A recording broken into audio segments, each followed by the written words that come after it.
God. Mayarimo. Hapana. God. Chimatata avapo. Amuzozva ndikutaurira. Kwachiko nai Alani pachako. Hapana. Unogota hapana chindi chihwari mwe wekisirira kona iwa. Mwakaita wani. Yes can maivai. Ndokosora kuchipfira. Kuri sei kuoneka uko? Kuoneka. Munongosipfuura napamugwagwa muchipfuura kana kumbopinda nomuno nhasi kwakanaka. Kunonaya dhiringi. Matowe. Maone pe maivai chaiwo. Ndatirega ndisvike ndione kuti tofambisa hurongwa sei.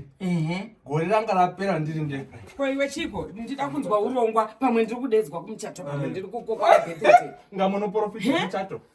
Muchato maivai. Payanga. Makutochata. Payanga stokopo. Maivai. Nyaya toda kuti tiite ngekuti ndinokumbira kuti munyorise t-shirt mushawese kuti maivai tinoada muroora kumashure kwakaze manyoni tinomutambira. Alright. Kuvo kuyanga stoko kuya kumoda kuinda kundowanikwa vaya vochidini manje. The evidence is in front of you. In front of The evidence is in front of you. Aleni ndakasangana naye pakona hapo. Akati gogo ndinokuda ndikati hapana chakadini chakashata. Tikati mwanangu novokuona pabhuku romeso novasikana vakasiyana siyana. Mama tima ive. Vamwe anokudini? Inini.